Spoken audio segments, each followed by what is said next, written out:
Assalamualaikum warahmatullahi wabarakatuh. Halo teman-teman kelas 12, apa kabar hari ini? Semoga teman-teman masih dalam keadaan sehat walafiat dan selalu diberi kesehatan oleh Allah Subhanahu wa taala. Amin.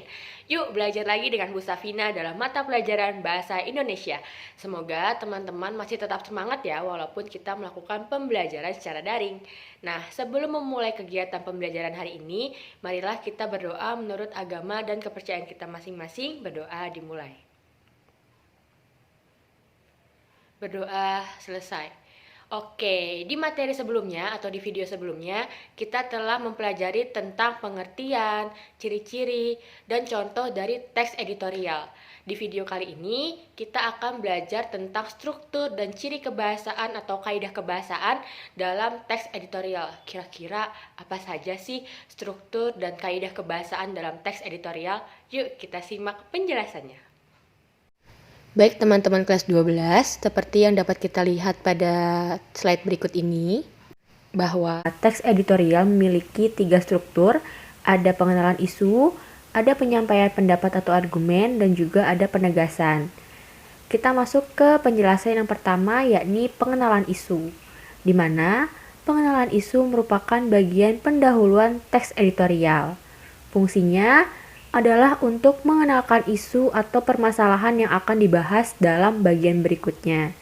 Lalu, pada bagian ini juga disajikan peristiwa persoalan aktual, fenomenal, dan juga kontroversial. Lalu yang kedua ada penyampaian pendapat atau argumen, di mana bagian ini merupakan bagian pembahasan yang berisi tanggapan redaksi terhadap isu yang sudah diperkenalkan sebelumnya atau di bagian pengenalan isu.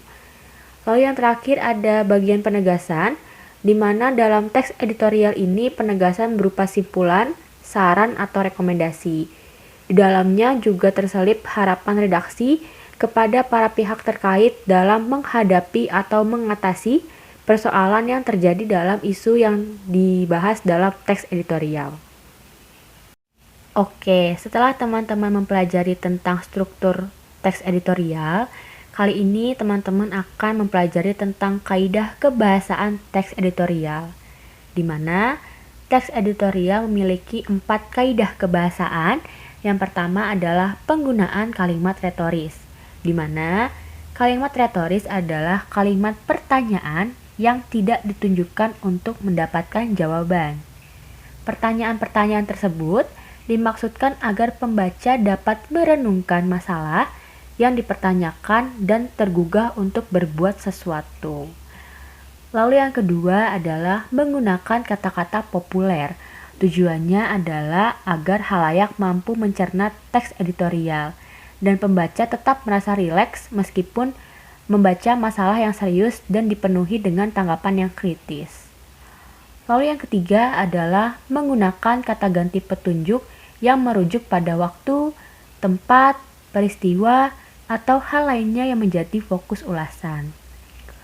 Lalu yang terakhir adalah banyak menggunakan konjungsi kasualitas, seperti menggunakan konjungsi sebab, karena, dan oleh sebab itu. Hal tersebut terkait dengan penggunaan sejumlah argumen yang dikemukakan redaktur berkenaan dengan masalah yang akan dikupasnya. Oke teman-teman, itulah tadi penjelasan mengenai struktur dan kaidah kebahasaan pada teks editorial. Sekarang, agar teman-teman bisa lebih memahami tentang struktur dan kaidah kebahasaan pada teks editorial, silahkan teman-teman membuka buku paket dan membaca teks editorial dengan judul Pengangguran Makin Bertambah di buku paket halaman 99 sampai 100. Silakan teman-teman baca, lalu teman-teman tentukan mana saja yang termasuk dalam bagian pengenalan isu, bagian argumen, dan bagian penegasan, lalu mana juga yang termasuk dalam kaidah kebahasaan seperti kalimat retoris dan lain sebagainya. Silakan teman-teman tulis di buku tulis dan dikumpulkan di forum Google Classroom yang sudah Ibu sediakan. Nah, itulah tadi penjelasan mengenai struktur dan kaidah kebahasaan dalam teks editorial. Yang dapat kita pahami bahwa struktur yang membentuk teks editorial itu ada 3. Yang pertama ada pengenalan isu, ada argumentasi, dan juga ada penegasan. Lalu adapun kaidah kebahasaan yang membentuk itu ada 4, yakni adalah menggunakan kalimat retoris, menggunakan kata ganti petunjuk, menggunakan konjungsi kasualitas, dan menggunakan kata-kata populer. Semoga materi yang Ibu sampaikan dapat diterima dengan baik, dan anak-anak jangan lupa untuk mengerjakan tugasnya ya. Oke, di pertemuan selanjutnya kita akan belajar nih bagaimana cara menyusun teks editorial yang menarik. Untuk itu jangan lewatkan kelas Ibu yang selanjutnya ya. Baik, Ibu cukupkan pembelajaran kali ini. Jangan lupa untuk mengerjakan tugas dan jangan lupa untuk selalu menjaga kesehatan. Wabillahi taufiq wal hidayah. Wassalamualaikum warahmatullahi wabarakatuh. Sampai jumpa.